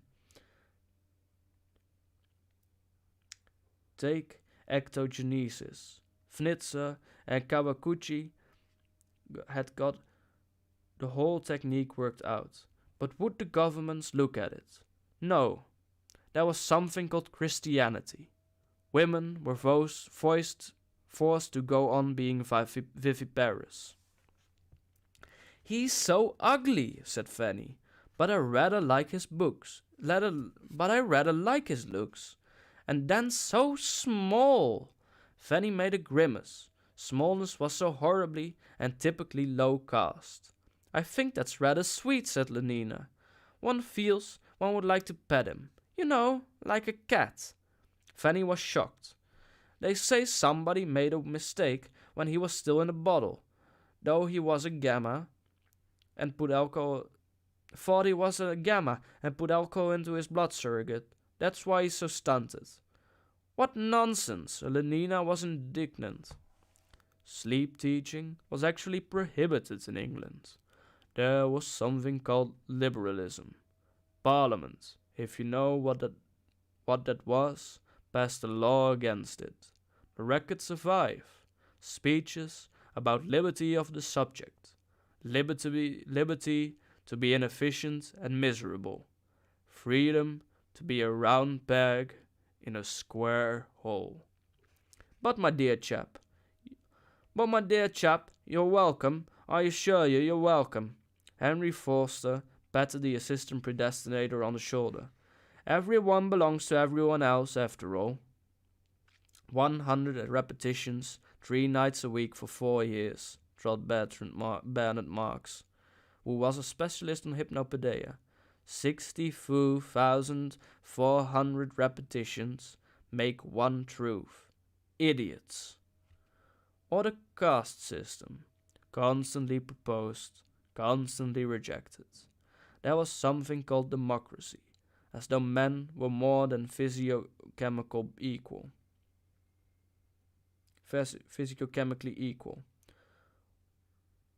Well, all I can say is that I'm going to accept his invitation.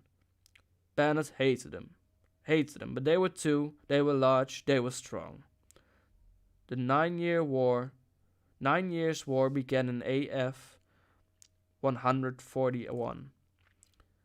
Not even if it were true about the alcohol in his blood surrogate.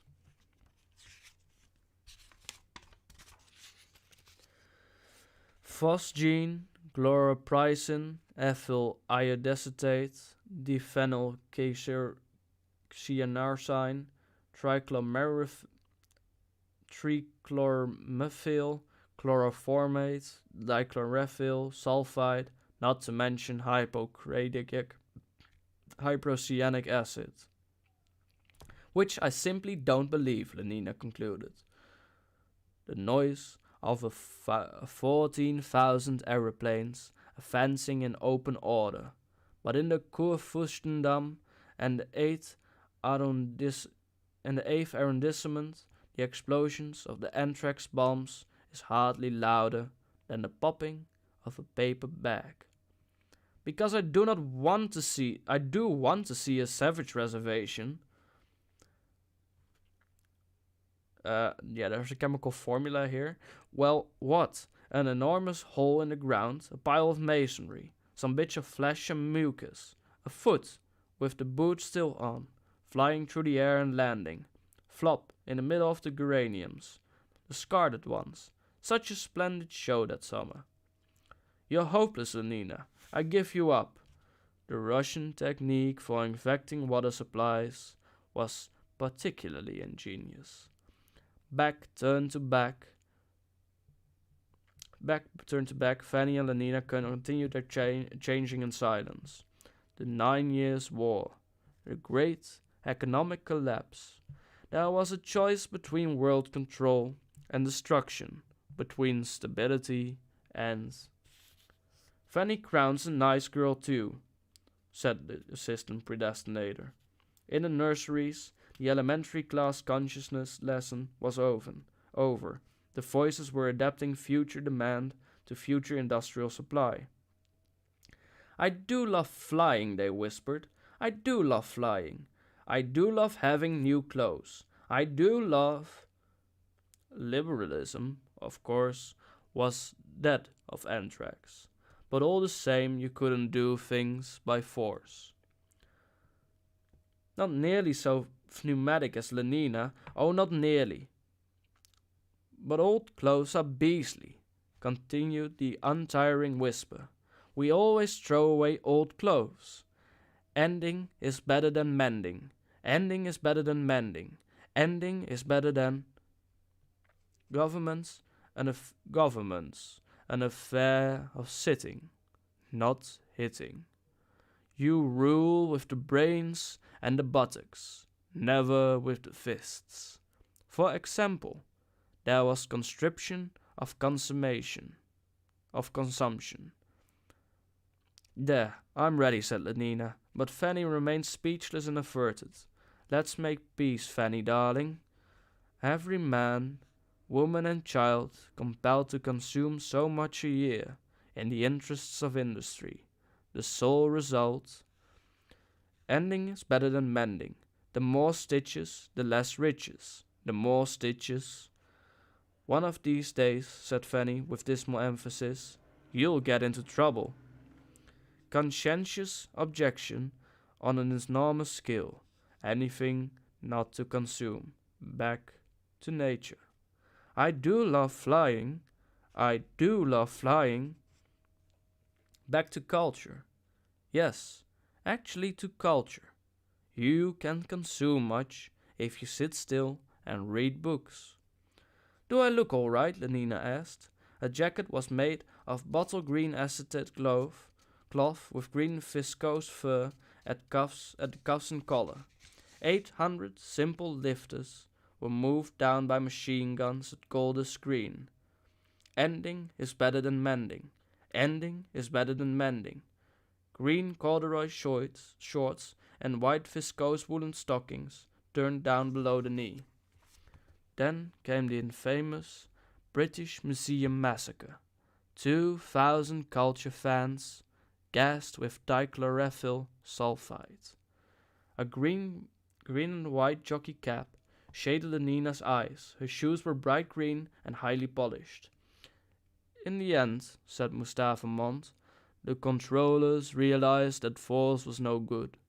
The slower but infinitely surer methods of ectogenesis, neo-Pavlovian conditioning, and hypnopedia. And round her waist she wore a silver-mounted green Morocco surrogate cartridge belt, bulging, for Lenina was not a free Martin, with the regulation supply of contraceptives. The discovery of Fnitzer and Kawaguchi were at last made use of, an intense propaganda against viviparous reproduction. Perfect, cried Fanny enthusiastically. She could never resist Lenina's charm for long. And what a perfect sweet Malthusian belt! Accompanied by a campaign against the past, by the closing of museums, the blowing up of historical monuments, luckily most of them had already been destroyed during the 9-year wars, by the suppression of all books published before AF 150. I simply must get one like it, said Fanny. There were some things called the pyramids, for example. My old black patent bandolier, and a man called Shakespeare. You've never heard of them, of course. It's an absolute disgrace, that bandolier of mine. Such are the advantages of a really scientific education. The more stitches, the less riches. The more stitches, the less. The introduction of a Ford's first T model. I've had it nearly 3 months. chosen as the opening date of the new era. Ending is better than mending. Ending is better. There was a thing, as I've said before, called Christianity. Ending is better than mending. The ethics and philosophy of underconsumption. I love new clothes. I love new clothes.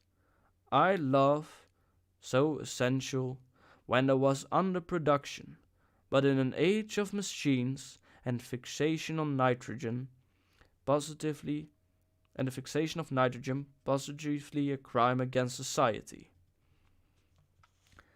Henry Foster gave it to me. All crosses had their tops cut and became T's. There was also a thing called God. It's real Morocco surrogate.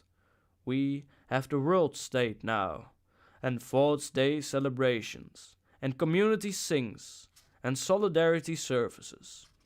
Thought how I hate them, Bernard Marx was thinking. There was a thing called heaven, but all the same they used to drink enormous quantities of alcohol. Like meat, like so much meat. There was a thing called the soul, and a thing called immortality. Do ask Henry where he got it. But they used to take morphia and cocaine. And what makes it worse, she thinks of herself as meat. 2,000 pharmacologists and biochemists were subsidized in AF 178. He does look glum, said the assistant predestinator, pointing at Bernard Marx.